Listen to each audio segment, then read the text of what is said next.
बहू बेटा। बहू बेटा एक ऐसी है जो हमारे समाज में औरतों की स्थिति को दर्शाती है। हमारे समाज में बचपन से ही लड़कियों को लोग सिखाने लगते हैं कि तुमको तो किसी और के घर जाना है, यह घर तुम्हारा अपना नहीं।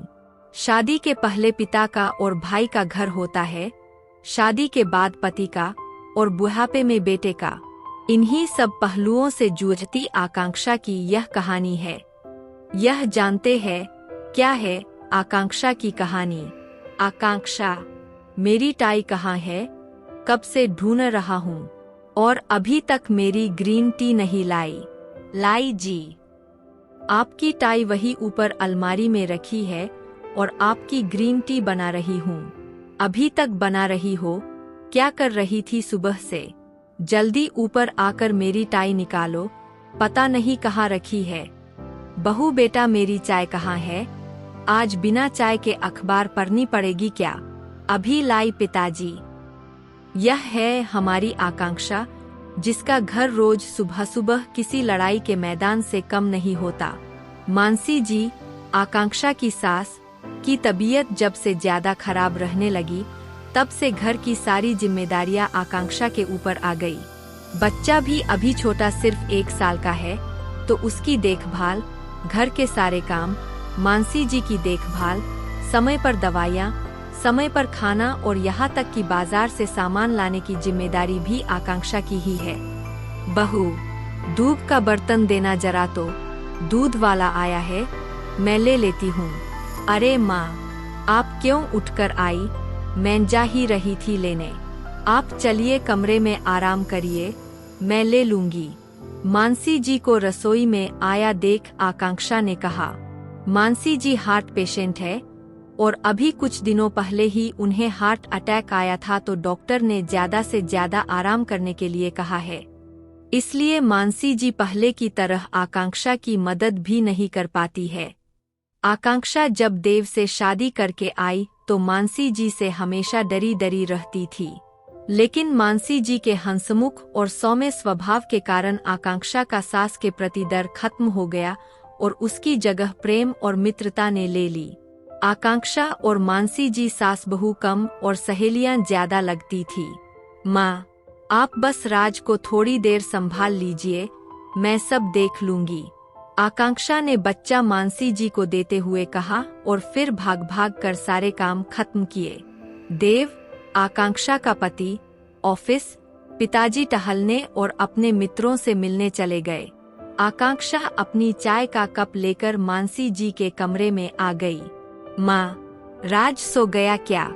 हाँ बेटा सो गया, बैठो तुम मेरे पास इधर। और यह सिर्फ चाय क्यों, तुम्हारा नाश्ता कहाँ है?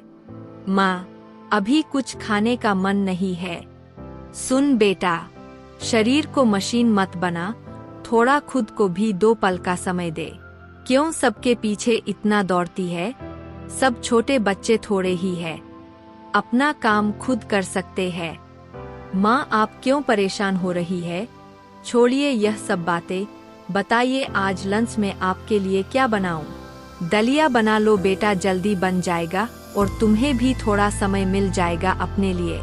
तभी दरवाजे से अंदर आते ही रमाकांत जी, आकांक्षा के ससुर, बोले आज दलिया नहीं, मटर की कचौरी और हरे धनिये की चटनी बनाना बहू। सर्दियों के मौसम में मीठी मुलायम हरी मटर की बात ही कुछ और है, हर समय थोड़े ही मिलती है। मैं तो यह बेस्वाद दलिया नहीं खाऊंगा। कोई बात नहीं पिताजी, आज आपको बेस्वाद दलिया नहीं, मटर की कचौरी और तीखी मीठी दोनों चटनी के साथ मिलेगी, कहकर आकांक्षा रसोई में चली जाती है। आपको भी हर वक्त 56 भोग ही चाहिए, अगर दलिया खा लेंगे तो क्या हो जाएगा? कभी सोचा है बहू बिचारी कैसे सब संभाल रही है? आप और आपका बेटा तो खुद से अपना काम भी नहीं करते, वह भी आकांक्षा को ही करने पड़ते हैं। उस बच्ची को तो अपने लिए समय ही कब मिलता है। मेरी तबीयत खराब होने से मेरी भी जिम्मेदारी उस पर आ गई है, कब समझेंगे आप लोग? मानसी जी रमाकांत जी से बात कर रही थी कि उन्हें अचानक किसी के गुस्से में चीखने की आवाज आई। रमाकांत जी बोले, यह तो देव की आवाज है, लेकिन देव इस वक्त घर पर और यह इस तरह से किससे बात कर रहा है। देव बहुत बुरी तरह से आकांक्षा पर चिल्ला रहा था। आकांक्षा बस रोए जा रही थी और बोल रही थी, मुझे नहीं पता, मैंने आपकी फाइल को नहीं हाथ लगाया। लेकिन देव कुछ सुनने को तैयार नहीं था और गुस्से में ना जाने क्या क्या बोले जा रहा था। आकांक्षा उसे समझाने की कोशिश कर रही थी कि वह अपने काम की चीजें इधर उधर क्यों रखता है, ठीक से क्यों नहीं रखता है। इस बात से देव का गुस्सा और भी ज्यादा हो गया और चिल्लाते हुए बोला, यह मेरा घर है, तुम्हारे पिता का नहीं। मैं जो चाहे जहाँ चाहे रखूंगा। तुमसे कितनी बार कहा है कि मेरी चीजों को हाथ मत लगाया करो। सही कहा बेटा, औरतों का तो कोई घर ही नहीं होता है। शादी के पहले पिता का और भाई का घर होता है, शादी के बाद पति का और बुढ़ापे में बेटे का। लड़कियों को जन्म लेते ही लोग सिखाने लगते हैं कि तुमको तो किसी और के घर जाना है, यह घर तुम्हारा अपना नहीं, तुम तो किसी और की अमानत हो। शादी के बाद किसी अनजान को अपना मान लेना और उसकी पसंद के हिसाब से रहना, उसके पसंद के कपड़े, उसकी पसंद का खाना सब अपना लेती है। सोती जागती भी किसी और के हिसाब से ही है। उसके हिस्से में तो कुछ पल का आराम भी नहीं है। सिर्फ दुख और दर्द उसके अपने हैं और उसका अपना कुछ भी नहीं। यहाँ तक कि जिस घर के लिए वह दिन रात नहीं देखती, अपने आप को भूल जाती है, उसे एक दिन यह सुनने को मिले कि यह तुम्हारा घर नहीं तो मेरे समझ से तो हम औरतों को कुछ भी नहीं करना चाहिए। हम क्यों दूसरों के लिए परेशान हो। माँ, आप यह क्या बोल रही है? मेरे कहने का यह मतलब नहीं था। मेरी एक फाइल नहीं मिल रही है, ऑफिस में भी नहीं थी, तो मुझे लगा आकांक्षा ने कहीं रख दी है और उस फाइल के बिना मेरी मीटिंग भी कैंसिल हो गई। देव ने कहा, तो उसमें बहू का क्या दोष है? तुम्हारी माँ सही कह रही है, बोलने से पहले सोच लिया करो किससे क्या बोलना है। बहू सुबह से ही घर के कामों में लग जाती है, रात को भी हम खा पीकर आराम कर रहे होते हैं, लेकिन तब भी वह कामों में ही लगी रहती है।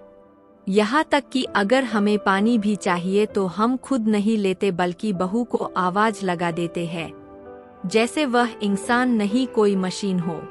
हम यह भी भूल जाते हैं कि जैसे हमें किसी के गलत व्यवहार से दुख होता है, वैसे ही उसे भी होता होगा।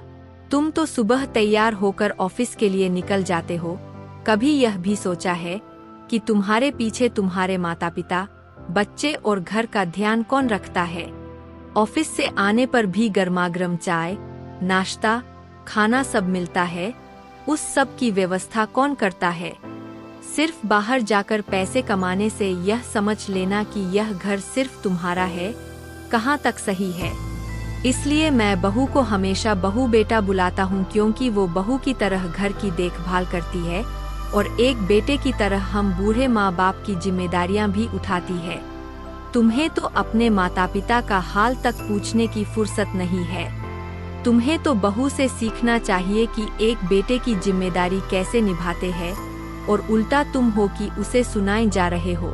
तुम्हें तो शर्म आनी चाहिए कि जो तुम्हारी जिम्मेदारी को अपनी जिम्मेदारी समझकर निभा रही है, उसके साथ ऐसा व्यवहार।